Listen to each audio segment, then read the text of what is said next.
If you spend more time researching language apps and actually learning a language, this video is for you. I'm going to be talking about what I like to call shiny object syndrome, including what it is and how to break out of the cycle so you can actually make progress in your language learning instead of just wasting your time. From the beginning, shiny object syndrome starts out as excitement. This could be when you feel motivated to learn a language for the first time or the second time or the third time. This could be when you discover a new language app that seems really promising. This could be when you find new opportunities to learn a language, like if you meet a friend that you commit to having language exchanges with once a week. Or if you're anything like me, this could just mean you've had too much caffeine and you need to drink some water. So following that motivation, you really dive into this language app. But then pretty quickly that motivation kind of dies out and you're down to the normal nitty-gritty of learning a language. And that's when you start to get kind of antsy. And it's at that moment when you decide to look for a better language app or a better strategy. You don't want to waste your time with a language app that might not be helpful for you, especially if there's another app or strategy that might be better for you and more efficient. Because researching new strategies and new resources feels like a better use of your time than using an app that may or may not work.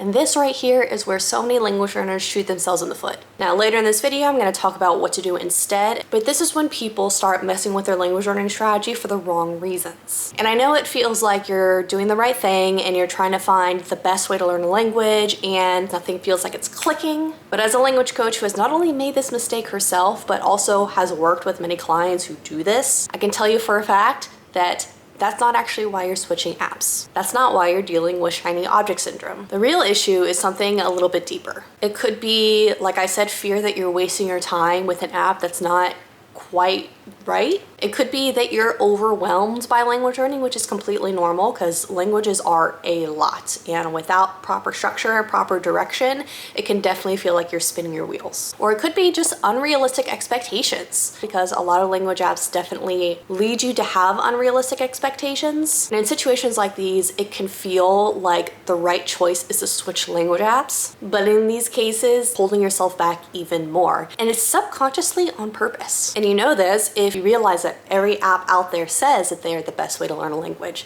They can't all be the best, right? Or if you've tried all these different apps, but it seems like you've made absolutely no progress whatsoever. So it feels like no matter how much time you commit, how much effort you put in, you're never gonna get there. Or you look at the language and you see how massive and complex and how there's so many things to learn, so many ways to learn all those things.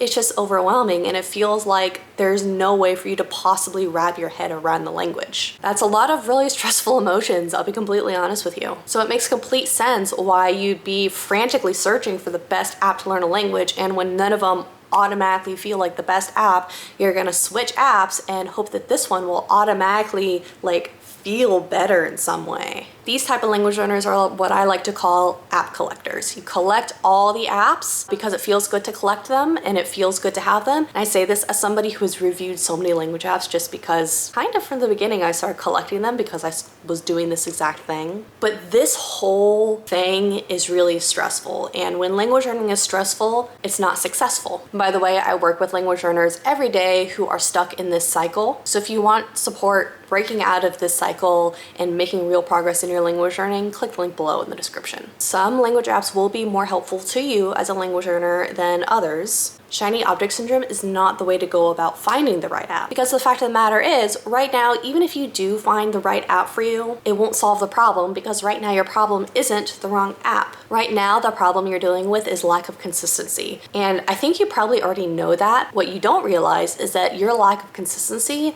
is not your fault. Let's use an analogy so I can explain this better. Let's say you buy a treadmill because you wanna get in shape, you wanna get your 10K steps in, and you use it for a couple of days, but then you realize, oh, well, I'm not actually working my arms, or I'm really bored just staring at the treadmill for half an hour while I walk on it, or maybe it just takes up too much space in your house. So at this point, you have this treadmill, but there's so many things wrong with it that you don't use it anymore, and so it doesn't work for you. Just like the treadmill, all the language apps that you're using, they are tools, but they are not the solution. Duolingo is perfectly fine to start learning a language, but eventually, if you want to have conversations, Duolingo isn't going to help you because you're not actually speaking. The fact of the matter is that any app that you decide to try is a tool that can be used to teach you a language. However, the issue here is that no tool, no language app is a complete strategy for you to learn a language. What does that mean? A language app, it's not a personal trainer. Personal trainer is going to talk about your goals, talk about where you are right now, and show you how to get from point A to point B. The treadmill is not going to do that, just like Duolingo is not going to show you how to get from point A to point B. Although Duolingo is going to try really hard to convince you that that's what's going on, it's not. Now, if you've been in the shiny object syndrome app collector phase for a long time, you might be really worn down by it because it's hard to be constantly trying to learn a language and then constantly hitting walls. And if you've been stuck in this cycle for long enough, this is going to cause a lot of feelings of shame, of guilt, of embarrassment, and it's definitely going to feel like no matter what you do, you're not going to be able to learn a language because you've tried all these different avenues and none of them have worked, right? So I want to take a minute and confirm for you that this is not true.